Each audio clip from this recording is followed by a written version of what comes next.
दोस्तों good evening. आपका स्वागत है अमर स्टडी मित्र के यूट्यूब चैनल पर। तो हम लोग जो है जीएस सुधा बुक को पढ़ रहे थे और बायोलॉजी वाला पोर्शन हम लोगों ने स्टार्ट किया था। 2-3 चैप्टर हुआ है। आज ये उसी को आगे बढ़ाते हुए टेरिडोफाइटा तक हम लोग किए थे। टेरिडोफाइटा से आज हम लोग इसको करेंगे। आज का जो ये सेशन है, आज का जो ये डिस्कशन है, टेरिडोफाइटा के बारे में हम लोग विस्तृत रूप से डिस्कशन करेंगे, समझेंगे और क्या-क्या चीज़ें इस बुक में दी गई हैं जो हमारी तैयारी को बेहतर बना सके, तो उसको हम लोग हाइलाइट करते हुए, और आप लोगों के पास बुक होगा तो आप लोग अपने बुक में हाइलाइट करते हुए चलेंगे। ठीक है? तो जो भी लोग एसएससी की, रेलवे की या फिर किसी भी स्टेट लेवल एग्ज़ाम की तैयारी करते हैं जिसमें जीके जीएस पूछा जाता है, तो वे लोग अगर आए हैं चैनल पे तो चैनल को सब्सक्राइब कर लीजिएगा, लाइक कीजिएगा, वीडियो अच्छा लगेगा और अपने दोस्तों के पास शेयर भी कीजिएगा। ठीक है? तो हमारा जो आज का टॉपिक है टेरिडोफाइटा। ठीक है? और मैं बता दूं, इसके पहले का हम लोगों ने कवर कर चुका है, 2 या 3 चैप्टर हुआ है। और जो लोग हिस्ट्री, पॉलिटी, जियोग्राफी ये सब चीज़ें पढ़ना चाहते हैं, तो मैं इसी जीएस सुधा बुक का हिस्ट्री भी कराया हूँ, पॉलिटी भी कराया हूँ और जियोग्राफी भी कराया हूँ। स्टैटिक जीके मैं करा रहा था, कुछ टॉपिक मैं कराया हूँ और थोड़ा टॉपिक जो है बचा-कुचा है, तो उसको भी मैं कराऊँगा। ठीक है? अभी थोड़ा-सा टाइम का इश्यू है और ग्रुप डी का एग्ज़ाम आ गया था, इस नाते कई भाइयों ने, कई बहनों ने हमारे पास मैसेज किया कि सर जो है आप कोशिश करके ये जो साइंस वाला पोर्शन है इसको कवर करवा दीजिए। तो इस नाते मैं उधर स्टैटिक जीके को थोड़ा-सा रोक दिया और साइंस को करने लगा। जबकि अगर दिल्ली पुलिस को आप देखेंगे तो दिल्ली पुलिस में स्टैटिक जीके का वेटेज है, वहीं ग्रुप डी में साइंस का वेटेज है। तो इसको देखते हुए अभी दिल्ली पुलिस का डेट भी नहीं आया और ये ग्रुप डी का कोर्ट केस खत्म हो चुका है अब। अब इसका डेट कहीं न कहीं दिसंबर, जनवरी तक आ जाएगा। तो देखेंगे, अगर टाइम मिलेगा तो दोनों को कराने लगेंगे। स्टैटिक जीके को भी कराने लगूँगा, ये तो करा ही रहूँगा। तो इसको मैं अभी कर रहे हैं हम लोग, और आप लोग का साथ रहेगा, आप लोग का प्यार रहेगा तो हम जो है बहुत जल्द ही इस बुक को कंप्लीट कर लेंगे। ठीक है?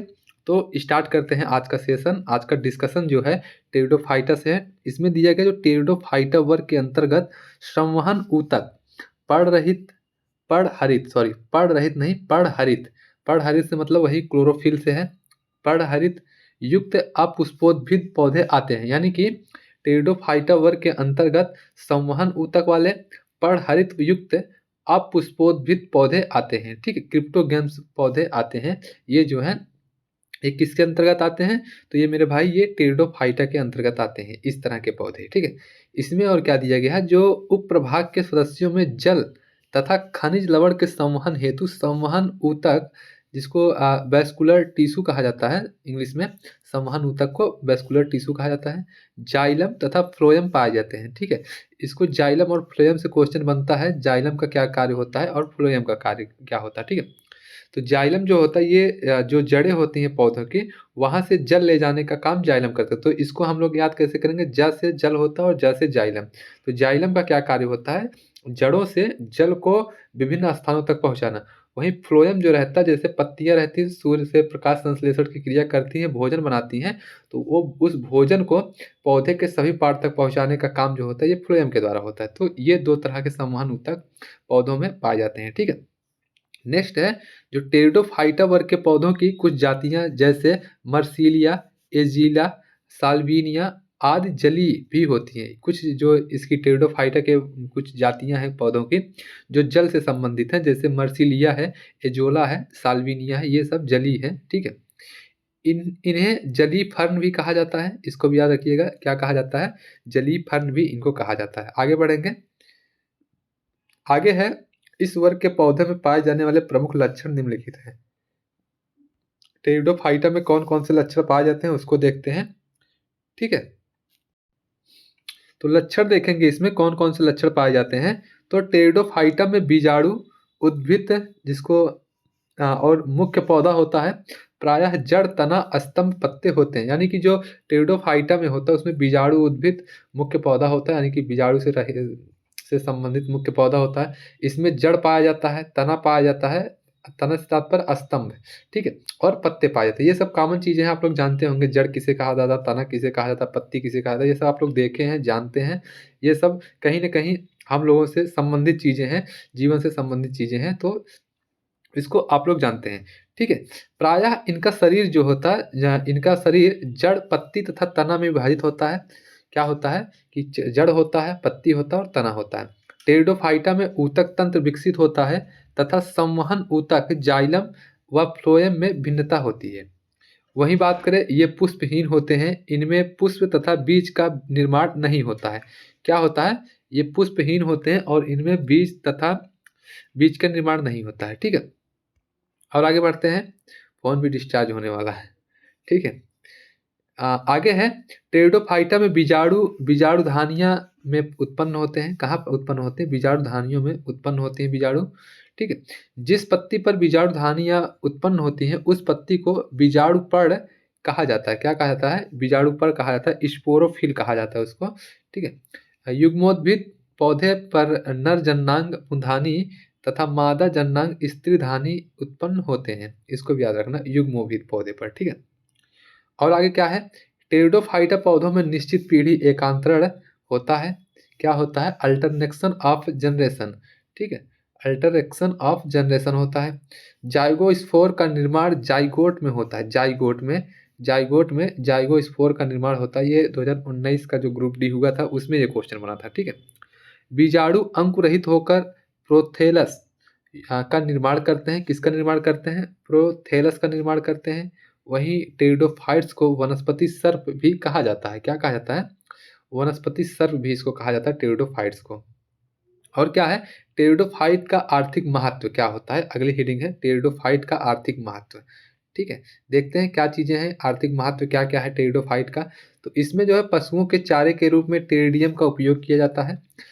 सीरोटोपिसरिन एवं मार्सिलिया जो होता है, ये जैसे टेरिडोफाइट्स का उपयोग सब्जी के रूप में किया जाता है। इन दो तरह के जो टेरिडोफाइट होता है, जिसे सीरोटेप्सिरिस और मार्सिलिया का प्रयोग कैसे किसके रूप में किया जाता है? सब्जी के रूप में किया जाता है। वहीं दवाइयों के रूप में लाइकोपोडियम के बीजाणुओं का प्रयोग किया जाता है। सिलेजिनेला में पुनर्जीवन का गुण होता है, जिसके फलस्वरूप सिलेजिनेला का उपयोग मेजों का सजावट के लिए किया जाता है। आप लोग देखते होंगे गुलदस्ते में कुछ फूल रखे रहते हैं, तो कहीं ना कहीं वो सिनेजिएला ही होता है। ठीक है। इक्विसेटम नामक टेरिडोफाइट्स से सोना प्राप्त किया जाता है। सोना किससे प्राप्त किया जाता है? तो इक्विसेटम से सोना प्राप्त किया जाता है। ठीक है। अब हम लोग नेक्स्ट देखते हैं, पुष्पोद्भिद वर्ग से क्या तात्पर्य है। इसका मतलब होता है पुष्पोद्भिद वर्ग या फेनोरोगम, या इसको क्या कहते हैं? स्प्रिमेटोफाइट्स। ठीक है, स्पेरमेटोफाइट्स समूह के पौधे पूर्ण विकसित होते हैं, क्योंकि इन सभी में फूल, फल तथा बीज होते हैं। क्या क्या होते हैं? फूल भी होता है इसमें फल भी होता है और बीज भी होते हैं। ठीक है। इसमें दो तरह के होते हैं, एक अनावृत्ति, एक होता है आवृत्ति। अनावृत्त बीजी और आवृत्त बीजी। जो अनावृत्त बीजी होता है, या जिसको नग्न बीजी भी कहा जाता है, जिम्नोस्पर्म इसको कहा जाता है इंग्लिश में, जिम्नोस्पर्म। इसके बारे में क्या दिया गया है कि जो अनावृत्त बीजी या नग्न बीजी उन पौधों को कहा जाता है जिनके बीच में आवरण या कवच नहीं पाया जाता है, अर्थात बीजांड एवं उनसे विकसित बीज किसी खोल या फल में बंद नहीं होते हैं। ठीक है, क्या नहीं होता है कि इनके जो बीजांड होते हैं उनसे विकसित जो बीज होता है किसी खोल या फल में बंद नहीं होता है। ठीक है, इसे अनावृत्त बीजी या नग्न बीजी कहा जाता है। अनावृत्त बीजी या नग्न बीजी पुराने पौधों का वर्ग है तथा इनमें अंडाशय, ओवरी का पूर्ण अभाव होता है। इसमें अंडाशय नहीं होता है, ओवरी का जो होता है पूर्ण अभाव होता है इसमें अनावृत्त बीजी पौधों में। ठीक है। और क्या है इसके बारे में? इसमें है कि लगभग 900 जातियों को इस उप प्रभाग में रखा गया है। अनावृत्त बीजी पौधे के बीजों में बीजावरण नहीं पाया जाता है। क्या नहीं पाया जाता है इसमें? इसमें बीजावरण नहीं पाया जाता है। वहीं अनावृत्त बीजी या नग्न बीजी पौधे मेरुद्भिद स्वभाव के होते हैं और अनावृत्त बीजी पौधों वायु परागण होते हैं। क्या होते हैं? वायु परागण भी होते हैं। ये इंपॉर्टेंट है ये वाली लाइन, वायु परागण होते हैं। ठीक है, आगे बढ़ते हैं। अनावृत्त बीजी उप प्रभाग के पौधे बहुवर्षीय होते हैं। कैसे होते हैं? बहुवर्षीय होते हैं। अनावृत्त बीजी पौधों के जननांग प्रायः एक लिंगी होते हैं जिनमें शंकु बनते हैं। क्या होते हैं? एक लिंगी होते हैं जिनमें शंकु बनते हैं।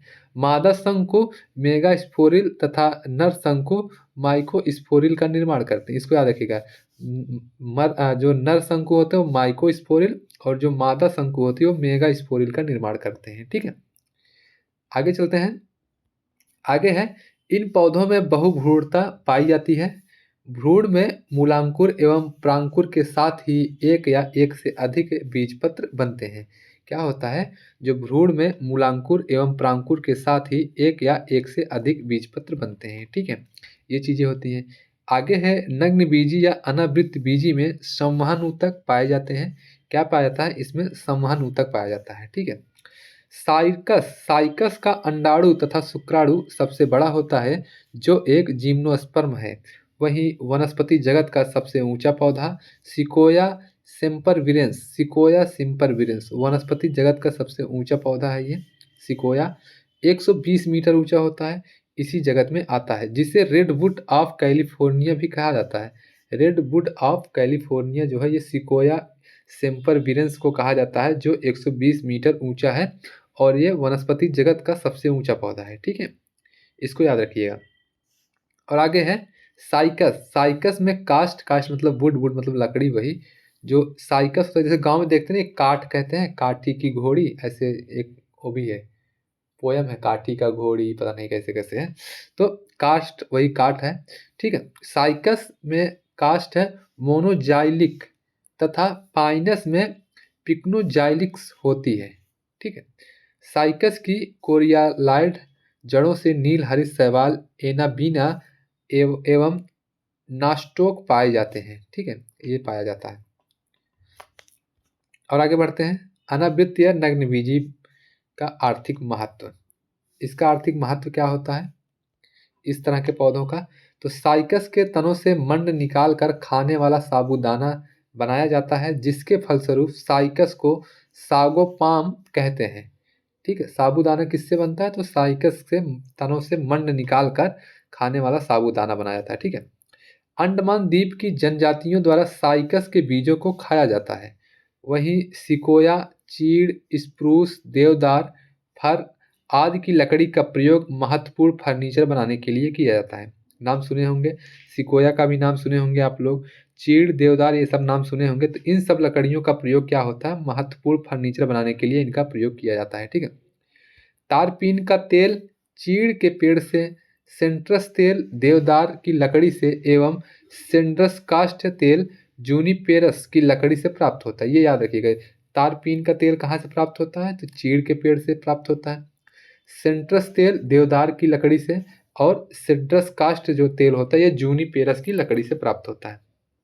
ठीक है, नेक्स्ट है, चमड़ा तथा स्याही बनाने के लिए टेनिन का प्रयोग किया जाता है। टेनिन का प्रयोग चमड़ा तथा स्याही बनाने के लिए किया जाता है। वहीं इफेड्रिन नामक एल्केलाइड इफेड्रा के रस से प्राप्त किया जाता है। एल्केलाइड जो होता है किस नाम का, इफेड्रिन इफेड्रिन नाम का एल्केलाइड जो है, ये इफिड्रा के पेड़ से, इफिड्रा के रस से प्राप्त किया जाता है। दमा, जिसको अस्थमा कहा जाता है इंग्लिश में, दमा एवं खांसी के रोगों में दवा के रूप में इफेड्रिन का उपयोग किया जाता है। इफेड्रिन क्या है, ये कहीं ना कहीं दमा या खांसी का दवा है। ठीक है, साइकस की पत्तियों से रस्सी तथा झाड़ू बनाया जाता है। रस्सी तथा झाड़ू बनाया जाता है।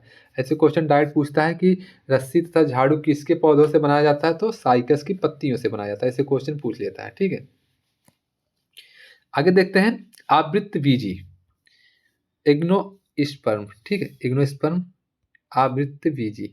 ठीक है, इसका चित्र देख सकते हैं आप, इसमें पुष्प, केसर में एंथर, पुलंतु, दल, ये सब पाए जाते हैं।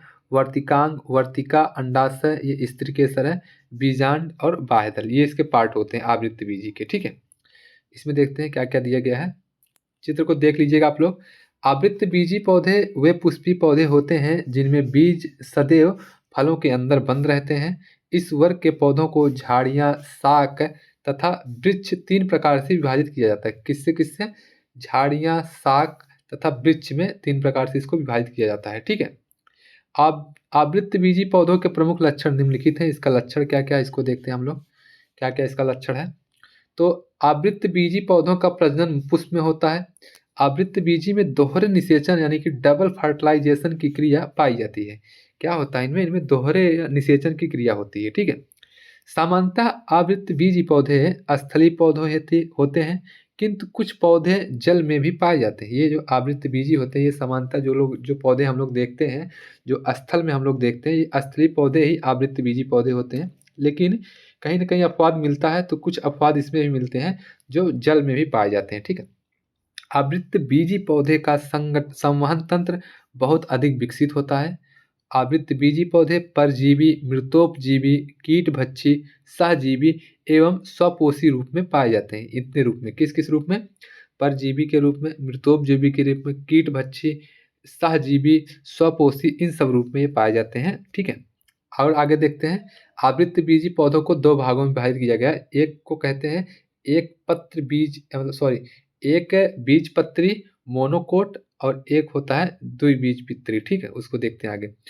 एक बीजपत्री में क्या होता है? एक बीजपत्री पौधों के बीजों में केवल एक बीजपत्र एक बीजपत्र पाया जाता है। कहने का मतलब उसमें जैसे आप लोग कुछ पौधों के बीज देखे होंगे, तो अगर उसको आप लोग तोड़ते हैं तो कहीं न कहीं 2 पार्ट में हो जाता है, ठीक है? लेकिन जो एक बीजपत्री होता है, उसको तोड़ने पर टूटेगा नहीं, वो एक ही पार्ट में। जैसे मटर देखे हैं, मटर का अगर आप लोग छिलका उतारेंगे, तो मटर दाल में कन्वर्ट होता है तो 2 पार्ट हो जाता है, ठीक है? वही अरहर को भी देखेंगे, अगर छिलका उतारेंगे तो उसमें 2 पार्ट हो जाता है, चने में भी 2 पार्ट हो जाता है, तो ये सब द्विबीजपत्री हैं।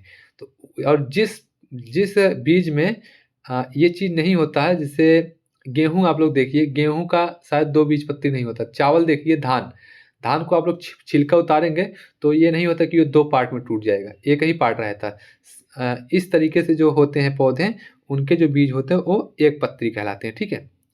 और क्या है इसमें?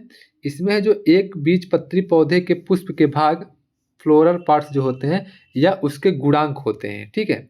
एक बीजपत्री पौधे की जड़ें प्रायः अधिक विकसित नहीं हो पाती हैं। क्या होती हैं? इनकी जड़ें ज़्यादा विकसित नहीं होती, छोटी जड़ें होती हैं। इन पौधों के संवहन पूल में कैम्बियम नहीं पाया जाता है। क्या नहीं पाया जाता है? कैम्बियम नहीं पाया जाता है। नाम देखते हैं एक बीज पौधों और उनके कुल नाम। तो कुल का नाम है ग्रेमिनेसी, जिसमें गेहूँ, मक्का, बाँस, गन्ना, चावल, ज्वार, बाजरा, जौ, जई इत्यादि। यही सब देखिए, आप लोग गेहूँ का देखे होंगे, छिलका उतारते हैं तो 2 पार्ट में नहीं होता है। मक्का, मक्का जानते हैं आप लोग? मक्के में भी नहीं होता, बाँस में भी नहीं होता, गन्ना, चावल, ज्वार, तो बाजरा, जौ, इन सबको अगर आप लोग देखे होंगे, देखे क्या? देखे हैं सभी लोग भारत से हैं, कहीं गाँव से हैं, तो आप लोग खाते ही हैं, अन्न खाते हैं तो देखते ही होंगे गेहूँ, मक्का, जौ ये सब में। तो ये एक बीजपत्री पौधे हैं। ये किस कुल के हैं? ये ग्रेमिनेसी कुल के हैं, तो कुल का नाम याद रखिएगा, बाय चांस कुल का नाम पूछ सकता है कि गेहूँ किस कुल से संबंधित है, तो ग्रेमिनेसी कुल से संबंधित है। वहीं लिलियेसी जो होता है, इसमें से लहसुन और प्याज होता है। लहसुन और प्याज होता है, ये भी कहीं न कहीं एक बीजपत्री होते हैं। पालमी की बात करें, पालमी कुल से, तो इससे जैसे सुपारी, ताड़, नारियल और खजूर, ये भी एक बीजपत्री होते हैं, ठीक है? आगे बढ़ते हैं, द्विबीजपत्री का डाइकोट सीड, ठीक है? द्विबीजपत्री, इसमें देखते हैं, तो जो द्विबीजपत्री पौधों के बीजों में 2 बीजपत्र पाए जाते हैं। द्विबीजपत्री पौधों के फूलों के भाग, फ्लोरल पार्ट्स 4 या 5 गुणांक होते हैं। कितने गुणांक में होते हैं? 4 या 5 गुणांक में होते हैं। इन पौधों की पत्तियों में जालिकावत सिरा विन्यास पाया जाता है। कैसा? जालिकावत सिरा विन्यास पाया जाता है। द्विबीजपत्री के संवहन पूल में कैम्बियम पाए जाते हैं। द्विबीजपत्री में द्वितीयक वृद्धि होती है। वहीं द्विबीजपत्री का जड़ तंत्र अधिमूल, रूट कैप तथा उसकी शाखाओं के साथ फैला होता है। द्विबीजपत्री में वही, जैसा कि मैंने बताया था, चना हो गया, मटर हो गया, दलहन वाली चीज़ें हो गई, तो ये सब जो है, ये सब द्विबीजपत्री के तंत्र से संबंधित हैं, ठीक है? आइए देखते हैं, कुछ नाम देखते हैं, उनके कुल का नाम देखते हैं। जैसे क्रूसीफेरी, ये जो है, ये क्रूसीफेरी क्रूसीफेरी जो है, ये मूली, शलजम और सरसों, सरसों का भी अगर आप लोग देखे होंगे बीज, सरसों का तो बीज बहुत छोटा सा रहता है, उसको भी अगर आप ऐसे दबाएंगे ना, तो देखते होंगे कि उसके बीज में 2 फल हो जाते हैं, मतलब अलग अलग हो जाता है। उसी तरीके से मूली, शलजम, इन सब में भी होता है। मालवेसी में देखेंगे, मालवेसी कुल में कपास हो गया, भिंडी और गुड़हल, इन सब, ये सब हैं। वही ल्यूमिनोसी में बबूल, छुई मुई, गुलमोहर और अशोक, ठीक है? इन सब में देखने को मिलता है। कंपोजिटी, कंपोजिटी में देखते हैं तो इसमें सूरजमुखी, भृंगराज, गेंदा, कुसुम, डहेलिया इत्यादि ये सब थोड़ा सा पुष्प है, तो ये सब आते हैं कंपोजिटी में। सोलेनेसी में आलू, मिर्च, बैगन, टमाटर और धतूरा, तो इन सब के बीज जो होते हैं ये सोलेनेसी में आते हैं कुल में। कुकुर बिटेसी जो है ये कुल में तरबूज, खरबूज, टिंडा ये सब कुकुर बिटेसी में आते हैं। रोजेसी कुल में सेब, बादाम, स्ट्रॉबेरी और नाशपाती ये सब जो है रोजेसी कुल के पौधे हैं। ठीक है, अब बात करते हैं प्लांट मॉर्फोलॉजी, पादप आकार की। इसमें क्या दिया गया है, जो पादप आकारिकी के अंतर्गत पौधों की बाह्य संरचना जैसे जड़, पुष्प, तना, पत्ती, फल आदि की रचना व उनके विकास का अध्ययन किया जाता है। पादप आकारिकी या प्लांट मॉर्फोलॉजी में क्या होता है कि जो पौधे के बाह्य संरचना होती है, जैसे जड़ होता है, फूल होता है, तना होती है, पत्ती होते हैं, फल होते हैं, तो इन सब का अध्ययन किया जाता है। मॉर्फोलॉजी दो शब्दों से बना है, मोर्फे धन लोगोस। मोर्फे का अर्थ होता है आकार और वही लोगोस का अर्थ होता है अध्ययन। तो सीधे सीधे मॉर्फोलॉजी का तात्पर्य है कि संबंध शरीर आकार के अध्ययन से है। ठीक है, क्या है, अध्ययन से है, उसके शरीर आकार मतलब बाह्य आकार, बाह्य संरचना के अध्ययन से है। ठीक है, मॉर्फोलॉजी का मतलब। देखते हैं, आवृतबीजी पौधों में प्रायः दो भाग होते हैं, मूल तंत्र और प्ररोह तंत्र। मूल तंत्र जड़ एवं उसकी शाखाओं को सामूहिक रूप से मूल तंत्र कहा जाता है, रूट सिस्टम, जड़ और उसकी जो शाखाएं होती हैं। वहीं प्ररोह तंत्र शूट सिस्टम किसको कहा जाता है, इसमें पुष्प व पत्तियां, तना, तने की शाखाएं, फल आदि को सामूहिक रूप से प्ररोह तंत्र कहा जाता है। मूल तंत्र से वही रूट सिस्टम, रूट में जैसे आप मिट्टी के नीचे वाली जो चीजें हैं ये रूट सिस्टम में आ गई, ऊपर वाली जो सिस्टम है ये प्ररोह तंत्र, प्ररोह तंत्र में आ गया। ठीक है, कायिक अंग, कायिक अंग देखते हैं, जैसे जड़, तना तथा पत्तियां होती हैं, कायिक अंग कहलाते हैं लोग। ठीक है, याद रखिए। प्रजननांग, ठीक, प्रजनन अंग। ठीक है, अब हम लोग सबसे पहले पुष्प की बात करते हैं। पुष्प में जड़, जड़ यानी कि रूट। रूट में क्या दिया गया है, जो पेड़ पौधों का वह भाग जो बीजों के अंकुरण के दौरान मूलांकुर से निर्मित होता है और जल तथा भूमि की तरफ बढ़ता है, उसे जड़ कहा जाता है। जड़ की परिभाषा क्या है, पेड़ पौधों का वह भाग जो बीजों के अंकुरण के दौरान मूलांकुर से निर्मित होता है तथा जल और भूमि की तरफ बढ़ता जाता है, उसे जड़ कहा जाता है। ठीक है, जड़ें मृदा में पौधे या पेड़ के लिए जल तथा खनिज लवण व विभिन्न प्रकार के पोषक तत्वों को अवशोषित करती हैं। वहीं जड़ की विशेषता क्या है, जड़ों की वृद्धि सदैव प्रकाश से दूर भूमि के अंदर होती है, ये इसकी विशेषता है। कहाँ होती है, प्रकाश से दूर भूमि के अंदर होती है जड़ों की वृद्धि। मूल गोप, रूट कैप, मूल गोप के द्वारा जड़ का सिरा सुरक्षित रहता है। जड़ों पर एक कोशिकीय रोम पाए जाते हैं, यूनिसेलुलर हेयर्स पाए जाते हैं, देखे होंगे आप लोग। देखिए, जो रूट कैप होता है ये मूल होता है, जैसे एक रहेगा, एक मोटा सा रहता है सबसे मोटा, फिर इसमें से कई तरह की ऐसे सिराएं निकली रहती हैं। ठीक है, जो ये मूल कैप है, मूल गोप जिसको कहा जाता है, ये रूट कैप, ये इसी के सहारे पूरा तना जो है इसी के सहारे रहता है। और जो ये यूनिसेलुलर हेयर्स हैं, इसको एक कोशिकीय रोम कहा जाता है, जो इस तरीके से इनसे निकले रहते हैं। ठीक है, जड़ों पर पर्व नोड्स एवं पर्व संधियां इन, इंटरो इंटर है सर इंटर नोड्स से उपलब्ध नहीं होती है। ठीक है, वहीं जड़ों पर पत्र तथा पुष्प कलिकाएं भी नहीं पाई जाती हैं, अतः जड़ें फूल, फल एवं पत्तियां धारण नहीं करती हैं।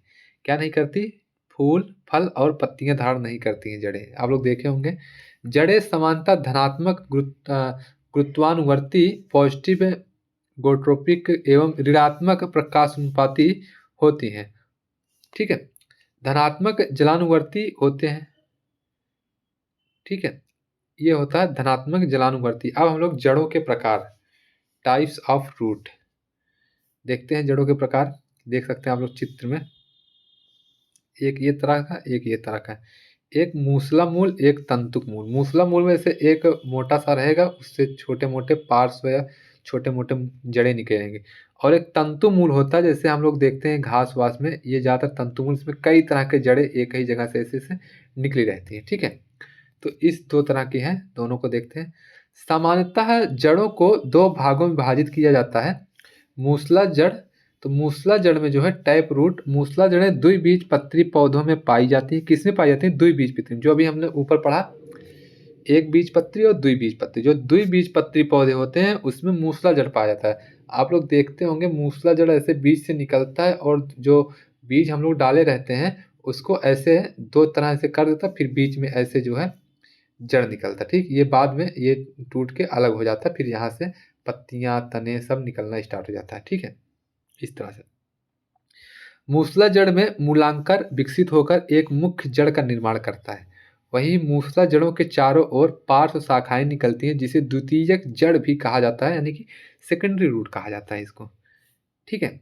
आगे है, द्वितीयक जड़ों से भी पुनः पार्श्व शाखाएं निकलती हैं, जिसे तृतीयक जड़ कहा जाता है, टेरिटियरी रूट्स कहा जाता है। मूसला जड़ों का रूपांतरण, मॉडिफिकेशन ऑफ टैप रूट्स। मूसला जड़ें कुछ पौधों में खाद्य पदार्थों का संचय करके मोटी एवं मसल हो जाती हैं, जिससे स्वरूप उनकी आकृति बदल जाती है। जैसे कुछ मूसला जड़ हैं उनका वर्गीकरण दिया गया, जैसे देख रहे होंगे आप लोग मूली उली देखे हैं, तो वो मूसला ही जड़ें रहती हैं, लेकिन उसमें सब भंडार हो जाता है तो वो अपना आकार बदल लेती हैं, ठीक है। तो वही देखते हैं कौन कौन सी जड़ें मूसला जड़ें हैं। देखिए, मूली सबसे पहले दिया है। एक होता तर्क रूपी, इसमें इसका आकार कैसा होता है? मध्य में फूली हुई तथा आधार एवं शीर्ष की तरफ पतली होती है, जैसे मूली, ठीक है। देखिए, ऐसे डायरेक्ट क्वेश्चन बनता है, मूली किस तरह का जड़ है? तो तर्कु रूपी, ठीक है। शंकु रूपी में आधार की ओर मोटी तथा नीचे की ओर पतली होती है, जैसे गाजर, ठीक है मेरे भाई। तो ये सब देखे याद रखिएगा आप लोग। कुंभी रूपी की बात करें तो कुंभी रूपी में ऊपर भाग लगभग गोल एवं फूला हुआ होता है, वहीं नीचे की ओर से पतला होता है, जैसे सलजम, चुकंदर, ये सब जो है कुंभी रूपी है। तर्कु रूपी मूली, शंकु रूपी में गाजर, और वहीं कुंभी रूपी में बात करें तो सलजम और चुकंदर आते हैं, ठीक है। ये क्या है? न्यू मेटाफोर में दलदली स्थानों वाले पौधे में भूमिगत मुख्य जड़ों में से विशेष प्रकार की जड़ें निकलती हैं, जिसे न्यू मेटाफोर कहा जाता है। ये खूंटी के आकार की होती हैं, जो ऊपर वायु निकल आती है, ऊपर वायु निकल आती है। इन जड़ों के ऊपर अनेक छोटे छिद्र होते हैं, जिन्हें न्यू मेथोडस कहा जाता है, जैसे राइजोफोरो, सुंदरी, ये सब, ठीक है।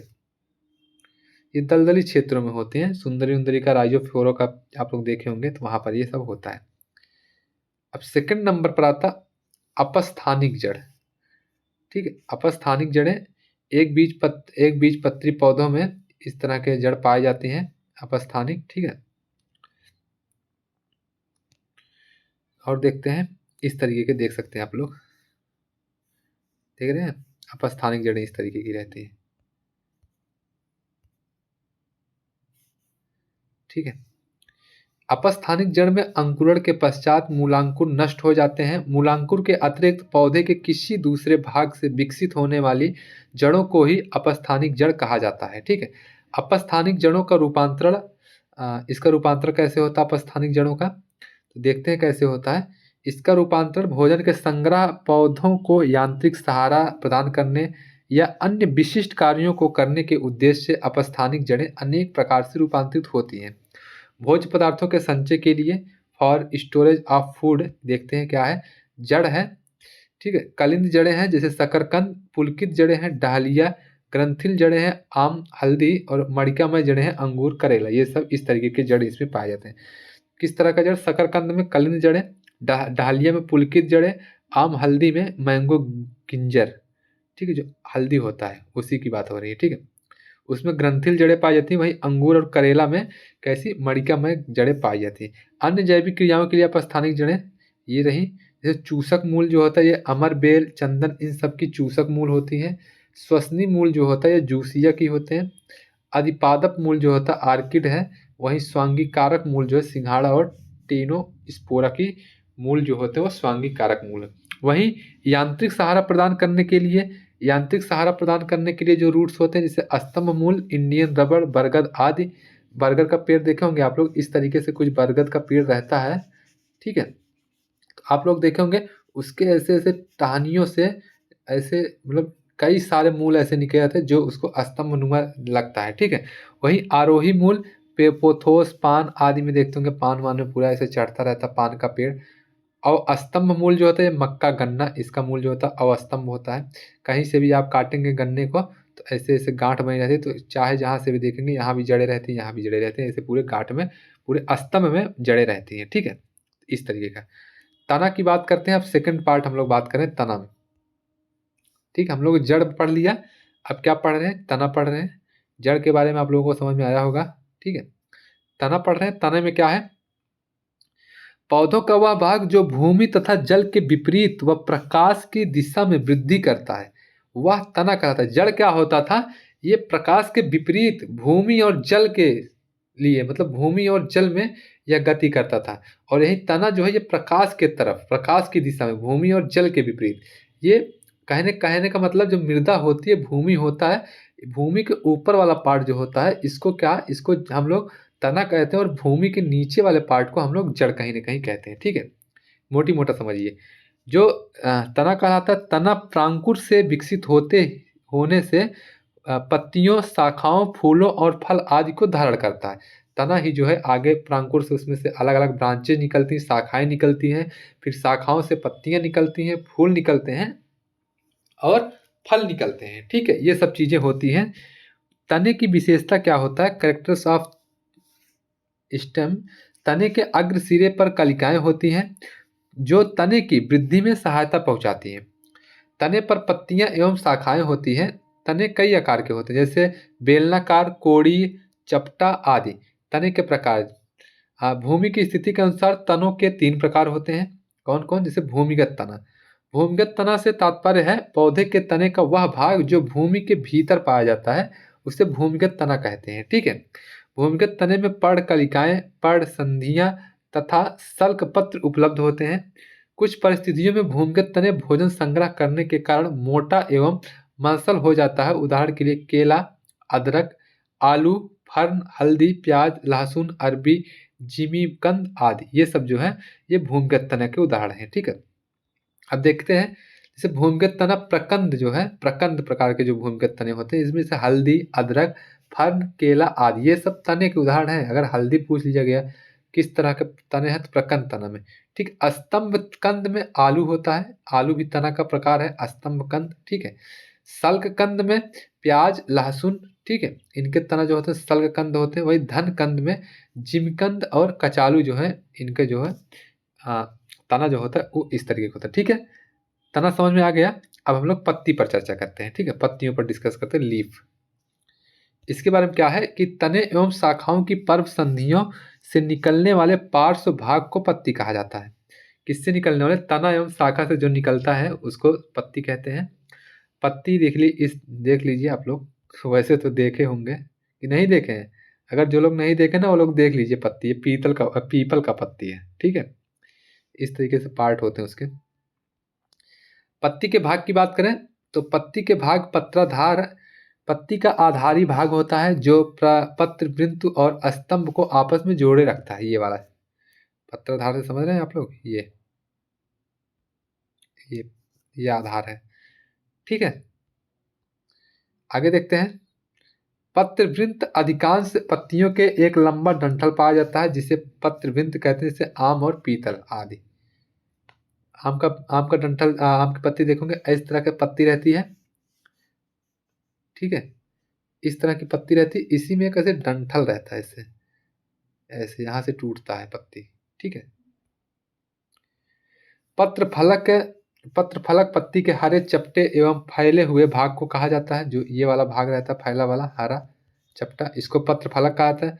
पत्ती के प्रकार, पत्र फलक के कटाव के आधार पर पत्तियां 2 प्रकार की होती हैं, संयुक्त पत्ती और सरल पत्ती, compound leaf and simple leaf, ठीक है। 2 प्रकार के याद रखिए, पत्ती से ज्यादा क्वेश्चन नहीं पूछेगा। फूल देखिए, फूल या फ्लावर पौधों में फूलों के खिलने की प्रक्रिया एंथेसिस कहा जाता है।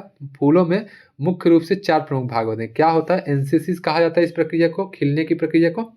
और फूलों में 4 मुख्य भाग होते हैं। ये रहा फूल का चित्र, ठीक है। पुंकेसर, और स्त्री केसर, दल, बाह्य दल, यही मुख्य रूप से चार, और ये पुंतुतु, ठीक है, ये यही पार्ट होते हैं। देखते हैं क्या क्या। बाह्य दल, दलपुंज, पुमंग और जायांग, ये इसके चार पार्ट होते हैं, बाह्य दल, दलपुंज, पुमंग और जायांग, ठीक है। फूल के डंठल को पेडिकल कहा जाता है, ठीक है।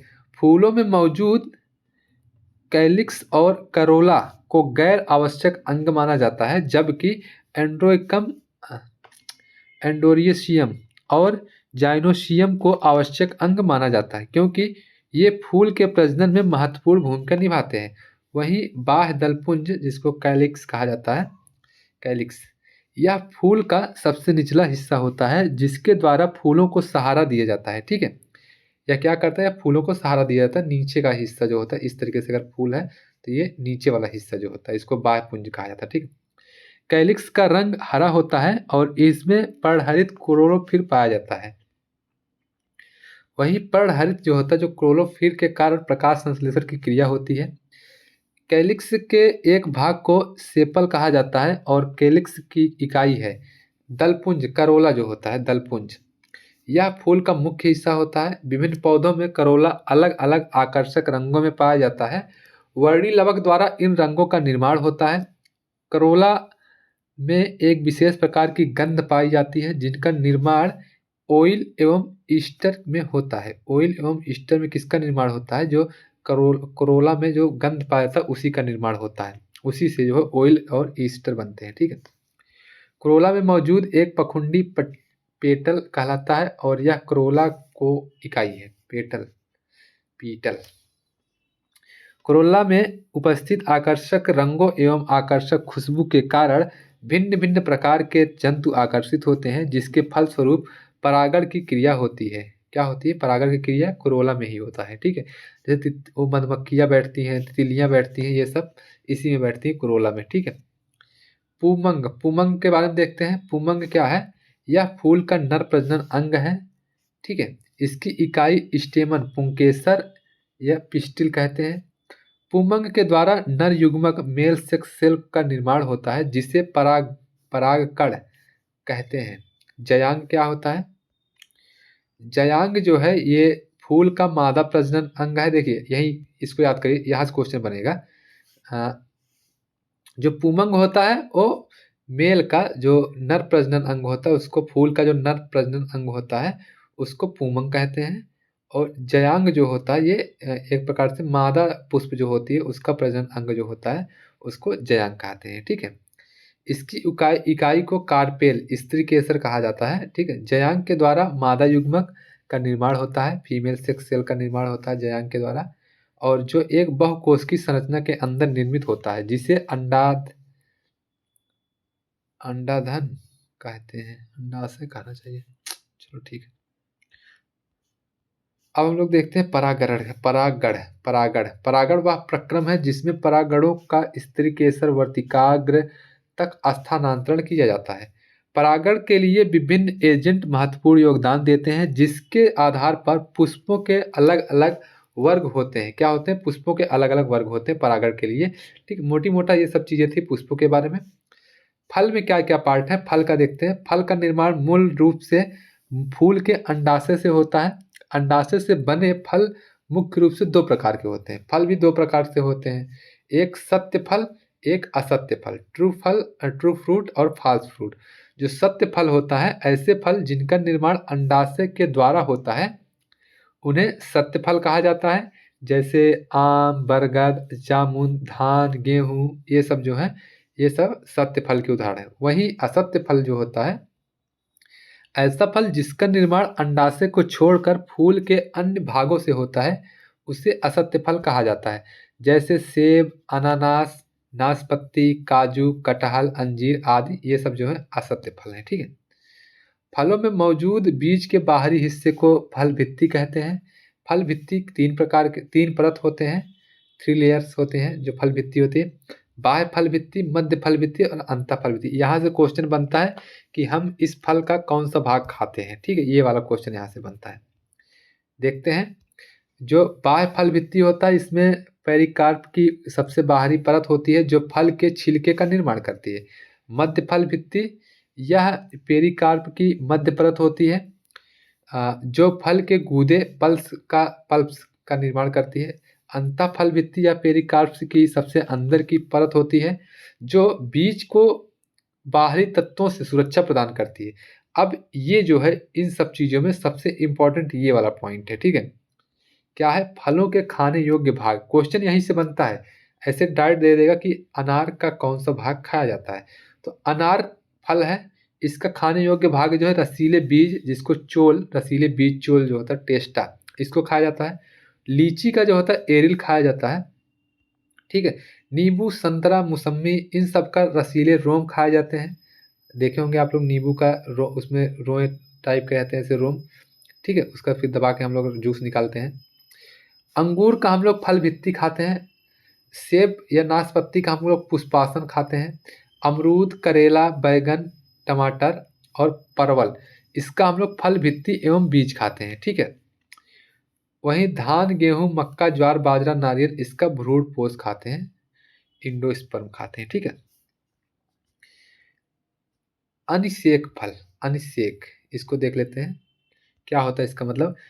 इस प्रकार के फल का निर्माण बिना परागण तथा निषेचन के होता है। इस प्रकार के फलों में निषेचन नहीं होने के कारण बीज नहीं पाए जाते हैं। यदि बीज पाए जाते हैं तो उन्हें असत्य बीज कहा जाता है, क्योंकि इस प्रकार के बीज में फलों को उत्पन्न करने की क्षमता नहीं होती है, ठीक है। उदाहरण के लिए केला, अंगूर, कदम, गूलर, इन सब में बीज नहीं होता है, इसलिए इनको क्या कहा जाता है? अनिषेच अनिषेक फल कहा जाता है, ठीक है। केला, अंगूर, कदम, ये सब, इन सब में बीज नहीं होता, ठीक है।